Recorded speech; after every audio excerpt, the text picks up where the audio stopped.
పడుతుంటే ନିନ୍ଦା ଅପମାନ ସହିତ ତମେ ଯଦି ପୂର୍ଣ୍ଣ ହେଉଥିଲେ ఎటు వెళ్ళాలో కూడా తెలియని దారి తెలియని పరిస్థితుల్లో ఒకవేళ నువ్వు ఉన్నట్లయితే କୁଆଡେ ଯିବାର ଅଛି ଜାଣିନବା କୁଆଡେ ଯିବାର ଅଛି ନ ଜାଣିବା ପରିସ୍ଥିତିରେ ମଧ୍ୟ ତମେ ଯଦି ଥିଲେ ఏం చేసినా పరిష్కారం దొరకట్లేదు అనేటువంటి పరిస్థితుల్లో గాని ఈ పందిరిలో నువ్వు కూర్చున్నట్లయితే ଯାହା କରିଲେ ମଧ୍ୟ ମୋର ସମସ୍ୟାର ପରିଷ୍କାର ହେଇପାରୁନାହିଁ ବୋଲବା ପରିସ୍ଥିତିରେ ତମେ ଛାମଣାରେ ଯଦି ଆଜି ବସିଛ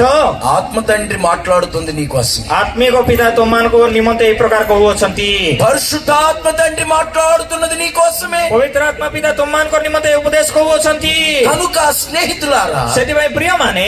శ్రమ ద్వారా କ୍ଲେଶ ଦ୍ୱାରା ఈ నలుగు అనే అనుభవం ద్వారా ଏ ହଳଦୀ ବୋଲବା ଅନୁଭବ ଦ୍ୱାରା పెళ్లి కుమార్తెగా ప్రభు మనల్ని సిద్ధపరుస్తున్నారు అనేటువంటి తలంపుతో నువ్వు ఉండాలా କନ୍ୟା ଭାବରେ ପ୍ରସ୍ତୁତ କରୁଅଛନ୍ତି ବୋଲବା ଆଲୋଚନା ସହିତ ତମେ ଆଜି ଥିବାର ଅଛି అలాగే స్నానములు ସେଇ ପ୍ରକାରରେ ସ୍ନାନ କରବାଟା ఇది శుద్ధికి ప్రాముఖ్యము ଏହା ପରିଷ୍କାର ନିମନ୍ତେ ଗୋଟେ ମୁଖ୍ୟ ବିଷୟ ଅଟେ।